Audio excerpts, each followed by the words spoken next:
туалет жуып күнімді көріп келемін да. Бірақ сонда да әлі баламды қимаймын мен. Баламның оралғанын қалаймын.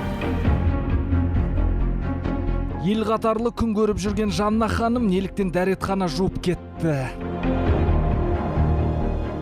Соттастым, сотқа бардым, баламды алам, детдомға өткіземін дейді екен ғой өкімет. Адалжар аяулан адам бала шағасын не үшін бас тартып отыр? Но, мен 12 жыл тұрдым, көрдім мен Шымкенттің қандай екенше. Туған перзенттерін тастап үйінен тұра қашатындай күйеуі оған не істеді? Өзім 2 қабаттың 96 жылы қызыма ай күніме жетіп отырмын.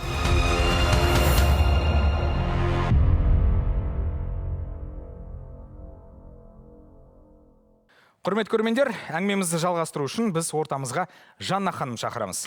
Жанна ханым, келіңіз.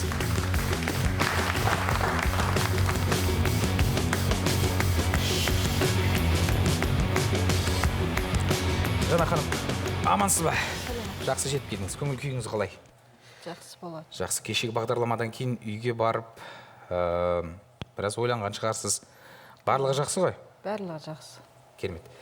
Енді айтыңызшы, менің бірінші сұрағым. Қазіргі таңда кіммен қайда тұрып жатырсыз? Мен қазір Қалқаман районында, Қалқаманда Теректі неде тұрам. Теректі? Теректіде квартирада тұрам. Пәтер жалдап тұрасыз. Кіммен тұрасыз? Жолдасыммен. Жолдасыңыз бар қазір, е? Қазіргі жолдасым бар. Қазіргі жолдасыңыз.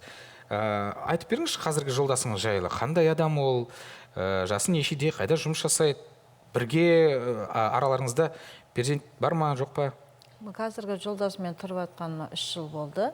90 жылғы, жасы 30-ға толады биыл. Жұмыс істейді. Сол жібек жолында электрик болып істейді. Өзім жаңағы полжом. Бірге тұрып атырық.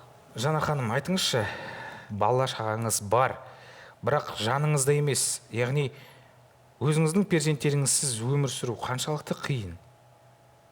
Өте ауыр екен, қиын болады екен. Бала шаға қасында болмаған мен үшін өте қиын. Түсінікті. Менің мынау енді сізде қазір расында да өте қиын жағдай, қазіргі жолдасыңыз сізге қаншалықты қолдау көрсетеді? Әлде сіз қазіргі жолдасыңызбен балаларыңыз туралы, бұрынғы өткен өміріңіз туралы әңгіме айтпайсыз ба? Айтасыз ба? Бөлісесіз ба? Әңгімелесеміз, бөлісеміз. Балдарыма қарсы емес, келгеніне де, ақша бергеніне де көмектеседі. Бұл бала да 3 жасында жетім қалған, менімен тағдырлас, үйленіп ажырасқан. Балдарын кесін, араласын дейді. Бұдан көтердім былтыр, ішімде шетінеп кетті. Қазір көтере алмай жүрмін. Енді мен 46-ға келем, бала бола ма, болмай ма деп ойлаймын, бірақ кетпеймін деді. Жанелім бар, кішкентай қызым бар, 11 жаста. Кетпеймін, семен тұрамын, сол қызым бар дейді. Демек, қазіргі жолдасыңыз, бұрынғы жолдасыңыздан келген қызды өзінің қызындай жақсы көреді деп өз отырсыз. қызындай атыма аударып жазып берді, менен сұранып жүр. Ресми некеде барсыздар ма, жоқ па? Некеден өттік, ЗАГСте жоқпыз. Мешіттен өттік те некеден. Рахмет. Гүлмира ханымның сұрағы бар екен. Тәте, енді жаңа айтып қалдыңыз, қызым 92 жылғы деп, енді жігіт қызыңызбен жасты ғой, бұл қалай енді? Өзіңіз арақашықтық үлкен екен, бұл қалай өмірде қалай бір-біріңізді түсіне аласыздар ма негізі? Түсінеміз, махаббат жасқа қаралмайды. Мен ол кезінде айттым, мен бұны тапқан жоқпын, бұл мені тапты. Жоқ, 1-2 жас, бір ары кетсе 10 жас болса түсінер едім да, бұл енді балаңмен жасты болғаннан кейін. Ертең ол жігіт, ол жас қой ол. Сізбен 2-3 жыл тұрып та басқа қызға ауысып кетсе қалай болады деген сияқты. Қарсы емеспін. Даже бала тудырып, мен алдыма келіп постельде жатса да қарсы емеспін. Өйткені жас өмірім маған арнап отыр, мен қарсы емеспін. Сонда ана күйеуіңізден мынанша 5 бала, ана жігіттен 1 бала өзіңізге қиын ғой. Бұдан бала жоқ қой менде.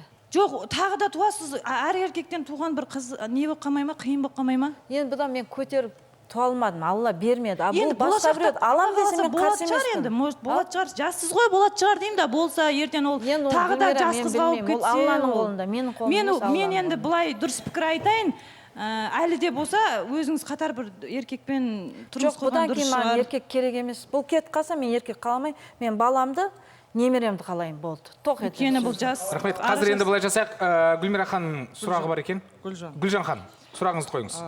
Замандас, өзің құрдас екенсің мен 1-2 жас болса да айта кетейін.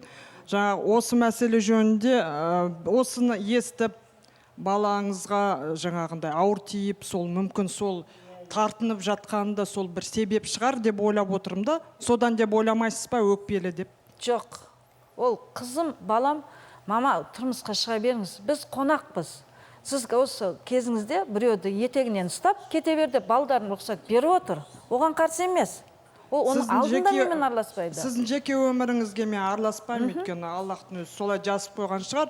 Бірақ жаңағы айтайын дегенім, енді бұл мәселеде сіздің пікіріңізді білдім. Ендігі айтайын дегенім, онда сіз бала шағаңыз ең жақын қатынаста осы жақсы, енді ана деген баласын жақсы көреді көбірек. Иә. Ұл баланы. Соны енді жақында жаныма қысып, бауырыма қысып да жақсы көрсем деген бір арман, Иә, аналық арман. Соны қалай реттеуге болады? Соны ойланғанда қандай бір кеңес айтқым келеді. Оны бір сағат болса да көруге болса да сылтау тауып, соны қолға алуыңыз керексіз. Енді соны аламайтын ғой, енді жете алмайтын осы балаға. Енді мынау Рахмет. Жанапке, сіздің мына сөзіңіз қазір ауыр да. Бүкіл көрермендердің көзінше кетсе кете берсін, қалсам қала берем дейсіз да. Ол енді сіздің балаңыз ержеткен адам да. Ол қазір сіздің осы сөзіңізді естіген кезде оны уже сізден шынымен бет бұруы мүмкін ғой. Мынандай қалай болса солай сөйлеп тұрсыз да. Балаңыз не ойлайды сіз жайында? Мысалы осы әңгімеден кейін деймін. Тәте, саламатсыз ба? Тәте, сіз жаңа бір сөзіңізді айтып қалдыңыз, бала шағам үйленуге рұқсат берді деп, енді балаңызбен қатарға тұрмысқа шық демеген шығар, тәте сізге? Енді үйтіп айтқан жоқ қой, енді тағдыр. Мен бұны таңдаған жоқпын, бұл мені таңдады. Бұған мен бара ғой десем, бұл кетпей отыр, мені таңдап. Мен не істеуім керек? Тәте, ладно, ертең жасыңыз келіп жатыр. Бала 90-шы жылғы. Ертең сізден де жас келіншек, жас адам келінеді. Ақшасы бар, қазір альфонстар көп, ақшасы бар біреу келсе, соған кетіп қалады деп қорықпайсыз ба? Ертең сіздің де ақшаңыз бітеді. Мен балам қасында қалам. Кетсе жол ашық. Мен өкінбеймін. Мен балам қасында қалсам болды, главный. Маған қазір екінші жолдастың өмірі, тағдыры қызық емес, маған балам қызық. Тұра тұрыңызшы, кешіріңіз, Жанна, саламатсыз ба? Сіз ойлайсыз ба, кейін ол әке болғанның өзінде ол өзінің үлгісін бере алады деп ойлайсыз ба? Береді. Неғып бермейді? Жоқ, менің ойымша, өзі бала сияқты әлі күнге дейін. Ол ажырасқанына қарағанда, ол, значит, өзі бала сияқты, әлі өмір көрмеген бала сияқты болып тұр да. Ол өмірден сабақ көп алған бала. Ай қайдам. Ренжімеңіз, бірақ ай қайдам. Білмеймін. Жақсы. Уақыт сағат көрсетеді. Рахмет. Мадина ханым, сұрағыңыз бар ма сіздің? Жанна тәте, мен бұл жерде сізді қолдағым келіп отыр, қолдап отырып бір сұрақ берсем.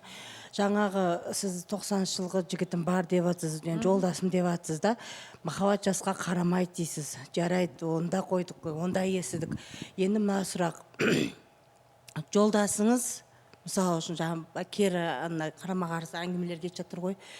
Мен білем, ол түсінем сізді. Мен қалай айтсам болады, бір сұрағым. Мына өмірде анам пенделікпен орынып жатырмыз ғой, басымыз оңға солға. Бірақ мына пенделікпен жасалып жатыр ғой бұның бәрі. Балаңыз келеді, Аллаға шүкір, келеді. Бірақ мына балдарыңыздың қызығын көруге мен өзім тілектеспін. Шыны керек. Потому что... Мадина ханым, нақты сұрақ қоясыз ба? Әлде сіз қосылып отырсыз ба? Бұл кісіні қолдап отырсыз ба? Жоқ, мен қосылып қолдағымда келеді бір жағынан. Екінші жағынан сұрағым былай. Жанат тәте, сіз өмірді көп көрдіңіз ғой. Сіз өмірді көп көрдіңіз. Мына күйеуіңіз бұрынғы қайтыс болып кеткен. Сол мына жынды деген қағаз болғаннан кейін сіз жынды қанаға или полицияға айтып соны сөйтіп көрмедіңіз ба? Ешқан. Сәлеметсіздер ме? Енді Жанна ханымның айтып отқан, енді қосылып отқан табиғаттың заңы ғой. Ол дұрыс шығар бір жағынан. Бала шағасы аяқта жүргеннен кейін бұл кісі адам баласы ғой. Табиғаттың заңы бір жас болса да, кіші болса да бір тағдыр ғой бұл да. Енді екеуі бақытты болса, мен енді сол бақыттық тілеймін бұл кісілерге. Жоқ, сұрақ қояйыншы мен. Тәте, қазіргі күйеуіңіз, бірінші күйеуіңіз сияқты зомбылық, қорлық көрсетпей ма? Сосын екінші сұрағым, екінші күйеуіңіздің әке-шешесі біле ма сізді? Тани ма, туысқандармен, достармен жақсы араласасыз ба? Туысқан ағайын жұрт бәрі таниды. Әке-шеше, ағайын, бауыр ешкім қарсы емес. Бала үйленіп ажырасқан, 3 жасында жетім болып қалып кеткен, қиыншылық өмірден сабақ алған, шешесін 22 жылдан кейін тапқан. менің байым деген аты тұңғыш балам. Бұл менен кетпейді. Менің тағдырым тек баламмен татулассам, ол жолдасым. Жүрсе, жүрсін, жүрмесе қала берсін, тағы айтамын. Қатын алам десе, қазір шығып кете берсін. Рахмет. Болды ма?